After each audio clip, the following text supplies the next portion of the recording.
نحمدہ ونصلی ونسلم علی رسولہ الکریم۔ السلام علیکم ورحمۃ اللہ وبرکاتہ۔ میں ہوں طارق محمود القاسمی۔ 2 دن سے ویڈیو نہیں بنا پایا۔ ایک وجہ تو یہ تھی، ایک دن تو ہمارا نیٹ ہی نہیں تھا، دوسرے دن میری طبیعت کچھ ناساز سی تھی، اس کے لیے معذرت۔ آج وہیں سے شروع کریں گے جہاں سے ہم نے اس کو چھوڑا تھا، یعنی کن پانیوں سے ہم اپنا حدث کو دور کر سکتے ہیں اور طہارت کر سکتے ہیں۔ وَكُلُّ مَاءٍ دَائِمٍ إِذَا وَقَعَتْ فِيهِ نَجَاسَةٌ لَمْ يَجُزِ الْوُضُوءُ بِهِ قَلِيلًا كَانَ أَوْ كَثِيرًا، کہ جب رکے ہوئے پانی میں، ٹھہرے ہوئے پانی میں کوئی نجاست گر جائے، کوئی پلیدی گر جائے تو اس پانی سے وضو کرنا جائز نہیں ہے، چاہے وہ پانی تھوڑا ہو یا زیادہ ہو، کیونکہ نبی پاک صلی اللہ علیہ وسلم نے ارشاد فرمایا ہے کہ پانی کو نجاست سے صاف رکھو۔ نبی پاک صلی اللہ علیہ وسلم نے فرمایا کہ لا یبولن احدکم، یعنی تم میں سے کوئی کھڑے پانی میں پیشاب وغیرہ نہ کرے اور نہ اس کے اندر غسل جنابت کرے، تاکہ وہ پانی پلید نہ ہو۔ اور نبی پاک صلی اللہ علیہ وسلم نے فرمایا کہ جب تم میں سے کوئی جاگے تو اس کو چاہیے کہ وہ اپنے ہاتھوں کو برتن میں ڈالنے سے پہلے ان کو 3 دفعہ دھو لے، کیونکہ اس کو نہیں پتا کہ اس کے ہاتھوں نے کس طریقے سے رات گزاری ہے۔ اور جو پانی جاری ہے اس کے اندر اگر نجاست پڑ جائے، اس کے اندر کوئی نجاست گر جائے، کوئی غلاظت گر جائے تو اس کے ساتھ وضو کرنا جائز ہے، جب تک کہ اس کے اندر اثر ظاہر نہ ہو۔ اور اس لیے کہ جو یہ پلیدی ہے یہ پانی کے بہنے کے ساتھ یہ قائم نہیں رہتی اپنی جگہ پر، بلکہ پانی کے ساتھ بہہ جاتی ہے۔ اب اس کا مطلب یہ ہے کہ جو پانی ٹھہرا ہوا ہے، مثلا کئی جگہوں پر آپ دیکھتے ہیں تالاب ہیں، چھوٹے چھوٹے جوڑ ہوتے ہیں، جب آپ کسی گاؤں میں جائیں، کسی اور علاقوں میں جائیں تو ان ٹھہرے ہوئے پانیوں کے اندر اگر آپ دیکھیں کہ نجاست پڑی ہوئی ہے تو اس جگہ پر آپ بالکل وضو نہ کریں، ٹھیک ہے؟ یا آپ کسی جگہ پر مہمان گئے ہیں اور نئے ہیں، اس جگہ پر آپ کو کچھ نہیں پتا، راستے میں جا رہے ہیں اور آپ کو کافی بڑا ایک جوڑ مل جاتا ہے، آپ وہاں پر جا کر وضو کرنا چاہتے ہیں تو ہرگز ایسا نہ کریں کیونکہ آپ کو اس پانی کا پتہ نہیں ہے کہ وہ پاک ہے کہ نہیں۔ یا اس پانی میں بچے نہاتے ہوئے آپ دیکھ لیں، ارد گرد جو ہے تو پاؤں لگی ہوتی ہیں اس پانی کے، جو ہے نا کیچڑ وغیرہ ہوتا ہے اس میں، اس پاؤں سے پتہ لگ جاتا ہے آدمی کو کہ یہ جو جوہڑ ہے اس کے اندر بچے وغیرہ نہاتے ہیں، تو وہ پانی ٹھہرا ہوا ہے اور بچے وغیرہ نہاتے تو اس میں بھی آپ وضو نہ کریں۔ اس طریقے سے جب پانی بہہ رہا ہوتا ہے، پانی بہہ رہا ہو، اس کے اندر نجاست ہو، تو ایک میں اس طرح پتہ چل جاتا ہے کہ بہتے پانی میں اگر نجاست نظر آ رہی ہے پڑی ہوئی، مثلا کوئی جانور مرا ہوا پڑا ہے یا کوئی اس طریقے سے اور ایسی نجاست ہے کہ جو آپ دیکھتے ہیں اس کو کہ اس جگہ پر موجود ہے اور نظر آ رہی ہے، تو اس جگہ پر پانی سے آپ اس کے اندر جو ہے تو پھر وہ نہ کریں، وضو نہ کریں۔ اس بہتے پانی میں بھی جب نجاست پڑی ہوئی آپ کو نظر آ رہی ہو، آپ اس سے پیچھے جا کر جو ہے تو وضو سے کر لیں۔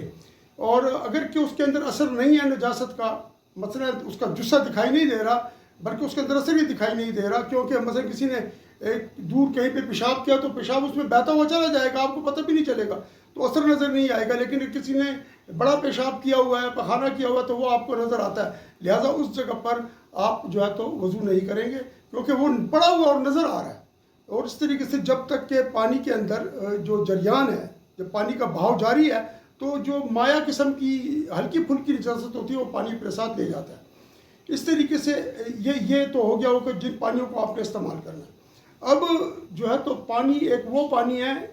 جس سے آپ وضو نہیں کریں گے، وہ ہے اما الماء المستعمل، وہ پانی جو استعمال کیا گیا ہو۔ لا يجوز استعمال فی طہارت الاحداث والماء المستعمل كل ماء ازیل به حدث او استعمل فی البدن على وجه القربہ، یعنی ہر وہ پانی ہے جس کو آپ نے جس سے آپ نے حدث وغیرہ صاف کیا ہو، استنجا وغیرہ کیا ہو اور اس طرح کیا ہو، تو یہ پانی مستعمل ہے، اس سے آپ وضو نہیں کر سکتے اور اس کو استعمال نہیں کر سکتے۔ اسی طریقے سے آپ نے کسی پانی سے جو ہے تو ثواب کے لیے، ٹھیک ہے، آپ نے وضو کیا یا آپ نے غسل کیا تو وہ پانی بھی مستعمل ہو گیا، اب آپ اس پانی کے ساتھ بھی کیا نہیں کر سکتے، آپ وضو اور غسل نہیں کر سکتے۔ اگلا باب جو ہمارا ہے وہ ہے باب التیمم، یعنی تیمم کیا چیز ہے۔ تیمم ہم اس وقت کرتے ہیں جب پانی ہمیں نہ ملے، جب پانی ہمیں نہ ملے تو پھر ہم پاک مٹی کے ساتھ تیمم کرتے ہیں اس کو۔ اور تیمم جو ہے تو 2 طریقے سے ہوتا ہے، ایک ہے آپ نے مٹی دیکھ لی، آپ نے ہاتھ لگایا، ٹھیک ہے، اس کو پھر اس طرح جھاڑ لیا، اور اس کے بعد آپ نے اس پانی کو، اس ہاتھ کو سب سے پہلے چہرے پر اس طرح کر کے پھیرنا ہے، یہ پورا، کوئی بال کے برابر بھی جگہ خشک نہ رہے، نیچے بھی لے آئے پورے طریقے سے، اس طرح داڑھی کا اس طریقے سے خلال بھی کر لیں آپ، اس طریقے سے پورا لے آئے آپ اور ہاتھ کو اچھی طریقے سے پھیر لیا آپ نے. یہ ایک ہو گیا آپ کا جی. دوسری دفعہ پھر اس طرح آپ کریں, اس طریقے سے مٹی کے اوپر ہاتھ ڈالیں, اس طریقے سے دیکھ رہے ہیں, پھر اس کو اس طرح جھاڑ لیں, پھر یہاں سے یہ 3 انگلیاں علیحدہ کریں, سیدھے ہاتھ پر لائیں. یہ علاقہ جو آ رہا ہے 3 انگلیوں کا دیکھ رہے ہیں آپ, یہ آ رہا ہے اس کے ساتھ, یہ کونیوں سے اوپر آ جائیں. پھر ہاتھ کو سیدھا اس طرح کر لیں اور پھر یہاں سے جو ہے نا یہ دونوں انگلیاں جو آپ نے بچائی تھی ان کو رکھ لیں. اب یہ دیکھیں انگوٹھا اوپر سے آ رہا ہے اور یہ یہاں تک چلا گیا. یہ آپ اس کو اس طرح کر لیں, یہ ہو گیا. اب اس جگہ پر آپ اس طریقے سے کریں. پھر یہ دیکھیں, یہ ہاتھ سارے کا سارا دیکھیں, یہ 3 انگلیاں اس کو گھیرے ہوئے ہیں اور ہتھیلی یہاں پر جب آئے تو ہتھیلی کو بھی اس طرح کر لیں اور پھر یہاں سے لے جائیں اور دوبارہ اس طریقے سے کر لیں اور پھر یہ اس طرح پھیر لیں کہ کوئی جگہ اگر رہ گئی ہے تو وہ جگہ پر جو ہے تو ہو جائے آپ کا. یہ چیز آپ کا تیمم پورا ہو گیا. یہ جو تیمم ہے, یہ تیمم آپ کے وضو کے لیے بھی ہے اور یہی تیمم آپ کا جنابت کے لیے بھی ہے. یعنی جب انسان پر غسل واجب ہو جاتا ہے اس وقت بھی یہی ہے. خواتین کے لیے بھی یہ ہے, تمام چیزوں کے لیے اسی طرح خواتین بھی اسی طرح ہی کریں گی. اب تیمم کس کے اوپر فرض ہوتا ہے, کس کے اوپر واجب ہوتا ہے, کس طریقے سے ہم نے یہ کرنا ہے اور اس کی کیا کیا شرائط ہے, وہ میں آپ کی خدمت میں بیان کرتا ہوں. وَمَن لَّمْ يَجِدِ الْمَاءَ وَهُوَ مُسَافِرٌ أَوْ خَارِجُ الْمِصْرِ بَيْنَهُ وَبَيْنَ الْمِصْرِ نَحْوَ الْمِيلِ أَوْ أَكْثَرَ أَوْ كَانَ يَجِدِ الْمَاءَ إِلَّا أَنَّهُ مَرِيضٌ فَخَافَ أَنِ اسْتَعْمَلَ اشْتَدَّ مَرْضُهُ أَوْ خَافَ الْجُنُبَ أَنِ اغْتَسَلَ بِالْمَاءِ يَقْتُلُهُ الْبَرْدُ أَوْ يُمَرِّضُهُ فإنه يتيمم بالصعيد والتيمم ضربتان يمسح بإحداهما وجهه وبالأخرى يديه إلى المرفقين والتيمم في الجنابة والحدث سواء. اب یہ کہتے ہیں کہ جس کو پانی نہ ملے اور وہ مسافر ہو یا شہر سے باہر ہو اور اس کے اور شہر کے درمیان تقریباً 1 میل کا فاصلہ ہو. یہ میل ہمارا میل نہیں ہے بلکہ یہ وہ شرعی میل ہے جو کہ تقریباً 4000 گز بنتا ہے. ایک شرعی گز اتنا ہوتا ہے, کیونکہ اگر آپ اس کو کریں گے نا تو 24 انگلیاں آپ نے گننی ہیں. 24 انگلیاں جو ہے نا وہ تقریباً 1 گز بنتا ہے. مطلب یہ ہے کہ آپ اس طرح دیکھ رہے ہیں کہ آج کے دور میں 2 سے 3 کلومیٹر اگر آپ شہر سے باہر ہیں, 2 سے 3 کلومیٹر محتاط اندازے کے ساتھ اگر آپ شہر سے باہر ہیں تو آپ پر تیمم کرنا جائز ہو جاتا ہے. اگر پانی آپ کو نہیں ملا تو آپ تیمم کر کے, لیکن اگر آپ 1 کلومیٹر تک ہیں یا 500-600 میٹر تک ہیں, 1 کلومیٹر 1.5 کلومیٹر تک ہیں تو آپ پہنچ سکتے ہیں شہر میں, تو آپ وہاں پہنچ کر وضو کریں اور اس کے بعد آپ نماز ادا کریں. اگر وقت نکل بھی رہا ہے تب بھی آپ کے لیے جائز نہیں ہے کہ آپ جو ہے تو تیمم کر کے نماز پڑھیں, کیونکہ شہر آپ کے بہت قریب ہے. ہاں اگر آپ کو یہ پتہ ہی نہیں کہ آپ کس جگہ پر ہیں اور شہر کتنی دور ہے یا پانی کہاں کہاں مل سکتا ہے, تو پھر جب یہ جو نامعلومیت ہے نا آپ کی, نا علم ہونا ہے آپ کا, تو آپ کو یہ اس چیز سے نہیں روکتا کہ آپ تیمم کریں, آپ تیمم کر لیں. اچھا, اب یا میل تو کم سے کم ہے نا, 2 سے 3, زیادہ سے زیادہ جتنا بھی ہو آپ اس کے اوپر تیمم کر سکتے ہیں. یہ شرط ہو گئی کہ پانی آپ کو نہ ملے اور آپ شہر سے باہر ہو. دوسری شرط یہ کہ آپ مریض ہوں اور آپ کو اس بات کا ڈر ہو کہ اگر آپ پانی کو استعمال کریں گے, پانی ٹھنڈا ہے, سردی کا موسم ہے, تو آپ کا مرض بگڑ جائے گا. یا گرمی بھی ہو اور آپ کو جو ہے تو پسینہ بہت شدید آیا ہوا ہے اور آپ اس میں غسل کرنا چاہتے ہیں, تو آپ اس تیز پسینے کی وجہ سے بیمار ہو جائیں گے, تو آپ کو کچھ ٹائم انتظار کرنا پڑے گا, تو آپ کو انتظار کرنا چاہیے. اور اگر کہ سردی ہے شدید اور آپ کو پتہ ہے کہ اگر میں وضو بھی کروں تو بیمار ہوتا ہوں, اور آپ جو ہے تو مریض بھی ہیں آپ کو, اور مریض ہونے کی وجہ سے آپ کو مثلا آپ کو تیز بخار ہے, آپ اگر کریں گے تو بخار بڑھ جائے گا, آپ کو نہیں چاہیے کہ آپ وضو نہ کریں. اسی طریقے سے آپ تیمم کر لیں. یا آپ جو ہے نا تو بیمار تو نہیں ہیں لیکن سردی بہت شدید ہے اور پانی ٹھنڈا ہے اور آپ نے وضو کرنا ہے, اور آپ کو ڈر ہے کہ اگر میں نے وضو کیا تو مجھے یہ جو وضو ہے اس کی وجہ سے میں بیمار ہو جاؤں گا, تو آپ تیمم کر لیں. یا جو جنب ہے, یعنی جس نے ہم بستری کی ہو, وہ آدمی جنب کہتے ہیں اس کو, اگر وہ غسل, اس کو یہ ڈر ہو کہ اگر میں نے پانی سے غسل کیا تو میں سردی کی وجہ سے بیمار ہو جاؤں گا, یا اتنی شدید سردی ہے کہ میں مر بھی سکتا ہوں اس کی وجہ سے, تو اس کو چاہیے, یا میں مریض ہو جاؤں گا یا مجھے بیماری لگ جائے گی, اس کو چاہیے کہ وہ تیمم کرے اور غسل نہ کرے. اور تیمم جو ہے وہ پاک مٹی سے کیا جاتا ہے, اور یہ 2 ضربیں ہیں جو میں نے آپ کو بھی بتایا نا طریقہ, ایک یہ ہو گیا اور پورے منہ, پھر دوسرا یہ کونیا داخل, ٹھیک ہے جی, کونیا داخل.